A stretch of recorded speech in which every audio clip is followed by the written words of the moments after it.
A silent rider buys a mother and child, unaware that she would heal his heart. I ain't saying nothin'.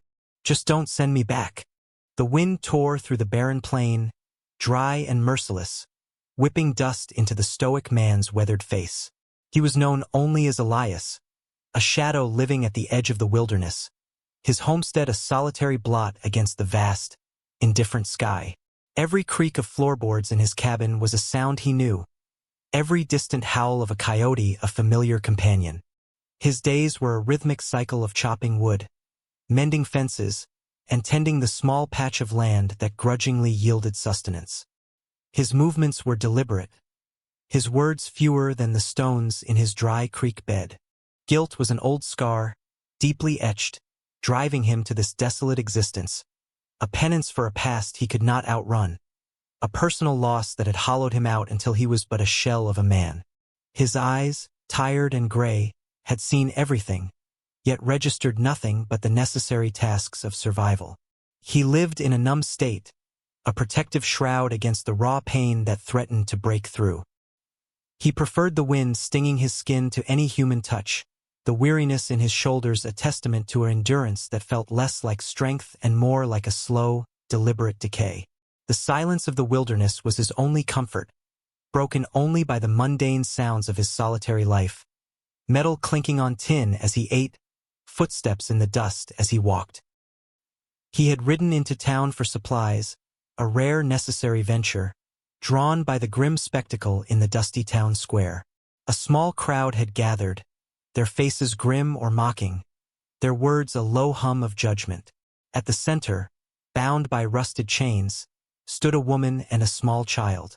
She was not broken, not shattered, but appeared weary, her shoulders rigid, her simple dress dusty and worn down. Her eyes, though downcast, held a concealed spark of dignity, a quiet resilience that resonated with something deep within Elias. The pale winter sun highlighted the gauntness of her face, the faint bruises on her wrists. The child, a boy no more than 5, clung to her skirts, his face buried, trembling slightly. "Pick your wife for free," the judge sneered from a makeshift podium, his voice booming across the square, thick with contempt. "Property of the late McGregor. Wife and offspring, yours for the taking, if you're man enough to handle a runaway and a brat." A wave of cruel laughter rippled through the onlookers. Elias felt a sudden, inexplicable jolt, a flicker of something long dormant. A memory, sharp and bitter, sliced through his carefully constructed numbness. A tiny pair of shoes, a cradle that stood empty, a grave on a lonely hill. It was impulsive, against his nature, against every fiber of his reclusive being. He stepped forward, his heavy, broad-shouldered frame casting a sudden shadow. The laughter died. He raised a hand, his gaze fixed not on the judge, but on the woman. He remained silent. Then, "Her!" The single word, sharp and unexpected, cut through the tense silence. The crowd fell silent. He felt the weight of every eye on him, a sensation he despised, but he did not falter.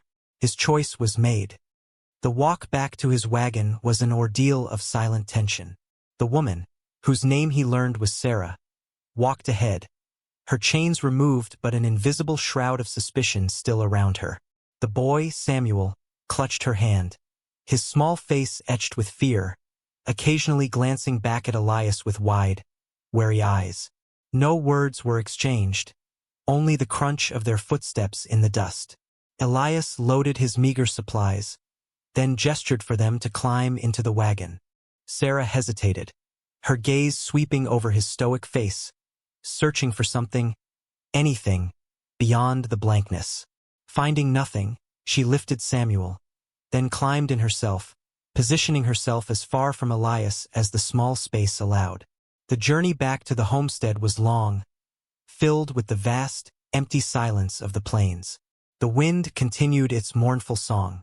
He drove, his back straight, his gaze fixed on the horizon, giving them no opportunity for conversation, no invitation for intimacy. He felt the weight of their presence, an unfamiliar burden, yet also a strange, quiet shift in the air around him. When they arrived, The cabin stood stark against the fading light, a silent, unwelcoming silhouette. He simply unhitched the horses, leaving them to unload themselves. He walked towards the cabin without looking back, leaving them to follow. The daily rhythm of his life, which had been so isolated, was now irrevocably altered. He began to help cautiously, almost secretly. The first morning, Sarah found a stack of neatly chopped wood by the door, more than he usually cut in a day. The axe was leaned against the stump, silent. She watched him from the cabin window as he worked, his movements slow and deliberate, his face unreadable. He repaired the loose shutter on the window, straightened the sagging porch step. He left a freshly caught rabbit on the table one evening, its fur still warm. He would leave food on the old wooden table before dawn, then disappear to work his fields. She watched him, wary but observant, her initial fear slowly giving way to a fragile curiosity. One bitter evening, the biting wind tore through the cabin's thin walls, making Sarah shiver, pulling Samuel closer. Elias, returning from the barn, saw her through the open door, her coat thin, inadequate. A memory flickered, a tiny coat he had once bought, never worn. He hesitated, his hand freezing on the cold latch. Then, with a quiet, deliberate movement, he re-entered the cabin, walked past her, and without a word, placed his own heavy, woolen blanket around her shoulders. It was a gesture of such uncharacteristic tenderness, so utterly unexpected, that she flinched, not just from the cold, but from suspicion, from the unfamiliarity of kindness. She shivered, but did not remove the blanket. He walked away, leaving the warmth and the strange, new silence to settle between them. Something had changed, unsaid, unseen, yet deeply felt. A brutal early winter storm descended without warning, trapping them within the small cabin. Days bled into one another, marked only by the smoky lamp light and the howl of the wind outside. Samuel, thin and weakened by their ordeal, developed a cough, his small body racked with fever. Sarah's fear was raw, unconcealed. She tended to him tirelessly, her hands trembling, her voice a soft, desperate murmur. Elias watched from a distance, his broad-shouldered frame often silhouetted in the doorway, observing.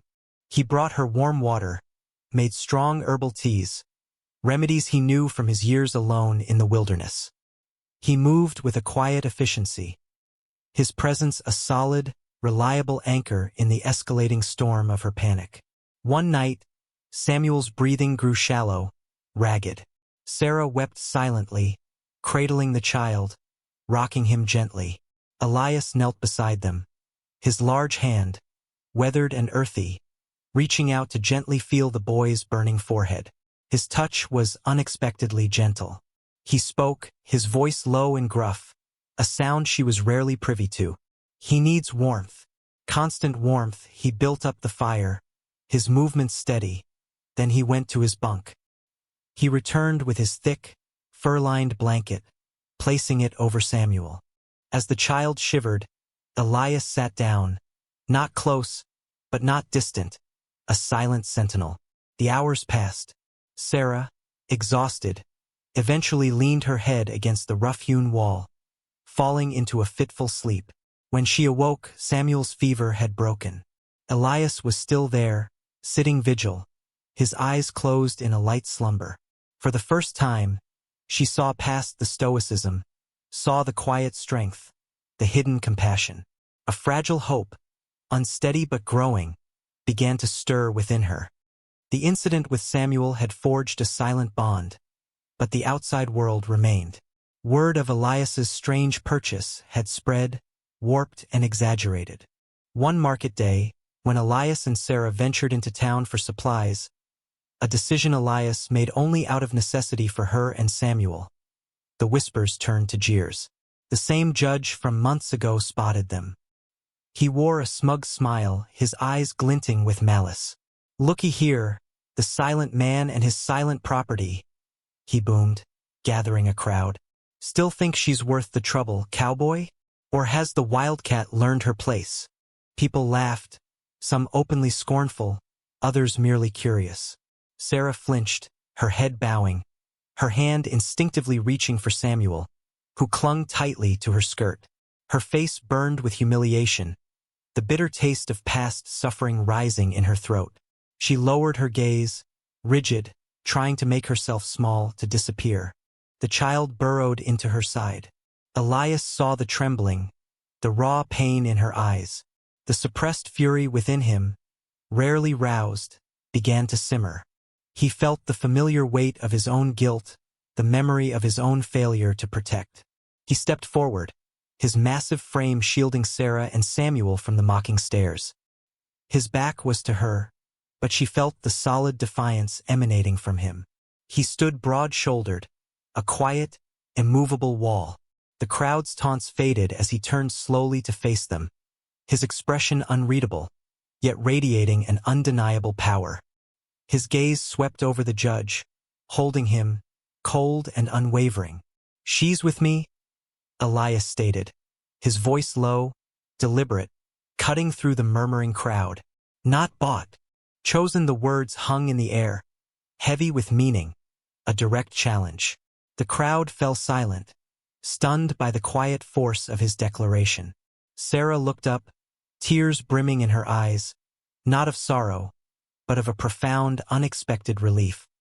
He did not look at her, but she felt his presence, solid and unwavering. He stayed, a silent sentinel, until the crowd dispersed, leaving them in the dusty, quiet street, no longer alone. The long ride home from town was different. The silence between them was no longer a chasm of distrust, but a shared understanding, a quiet comfort. Elias knew that by choosing her, by declaring her chosen rather than bought, he had irrevocably bound their fates. And she, by standing by him, by accepting his silent protection, had offered him a glimpse of something he had thought lost forever. They did not speak of the town, of the judge's words, or of the courage it had taken.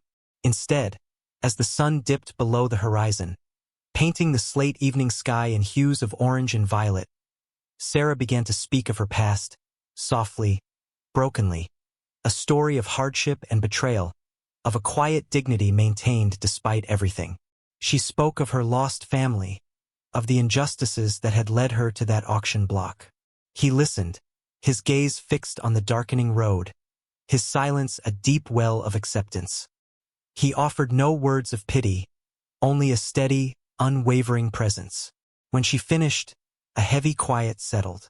Then he spoke, his voice rougher than usual, telling her of his own indelible scar, of a grave on a lonely hill where his wife and child lay buried, a loss that had driven him to this isolated life, a guilt that had silenced his heart.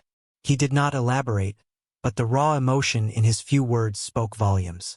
Her hand, small and tender, reached out, lightly touching his arm. It was a gesture of shared sorrow, of profound empathy. In that moment, surrounded by the growing darkness of the plains, they were no longer two solitary figures but two halves of a newly forged whole, recognizing each other's wounds, no longer alone. Their homestead thrived, not with grand gestures, but with the quiet hum of shared purpose.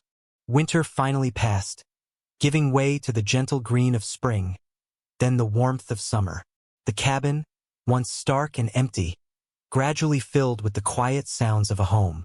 Samuel's laughter, light and free, echoed from the fields where he played under Elias's watchful eye. Sarah planted a small garden, coaxing life from the stubborn soil, her hands calloused but content. Elias, once a solitary figure, found himself sharing his meals, his silence no longer an impenetrable wall, but a comfortable space, punctuated by Sarah's soft hum as she worked, or Samuel's excited chatter. He found her watching him sometimes, her eyes warm, a gentle smile playing on her lips. He would nod, a small, almost imperceptible gesture, but she understood. They worked side by side, mending fences, gathering wood, preparing for the inevitable return of winter. There was a quiet strength in their shared endeavors, a silent acknowledgement of their interdependence. The memory of the judge of the chains faded like a bad dream, replaced by the reality of their present, of a future they were building, brick by quiet brick.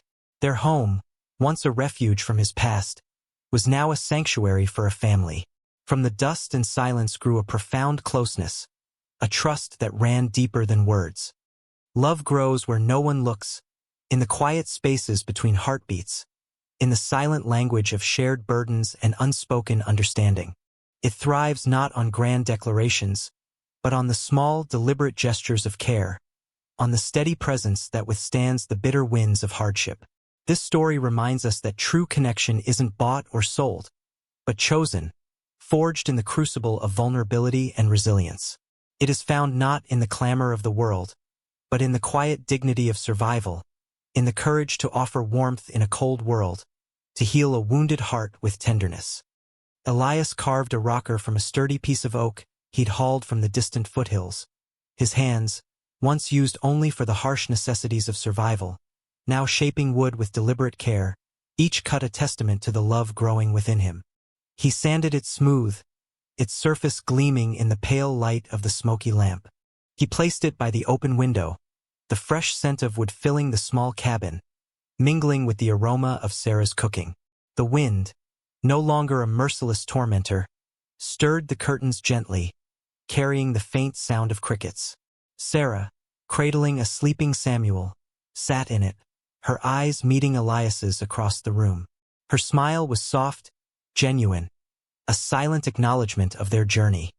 He watched her, his own tired eyes reflecting a depth of emotion that words could not capture. He walked towards her, his footsteps soft on the wooden floor. He paused, looking down at her, at the child, at the warmth that now filled his formerly empty home. He had no grand pronouncements, no flowery words. He simply said, his voice a low rumble, filled with a lifetime of unspoken feeling, "Stay here." From dust and silence grew a home. From closed hearts, a family. A testament to the quiet, undeniable power of human connection. Forged in hardship, tempered by kindness, and bound by the choice of two resilient souls. If this story touched you, like warm light in a cold night, then carry it with you. Let it remind you of the hidden strength in quietness, the profound beauty of rebuilding. Subscribe to our channel for more stories full of silence, courage, and genuine closeness. And tell us what moved you the most. We'll see you again, where silence means home.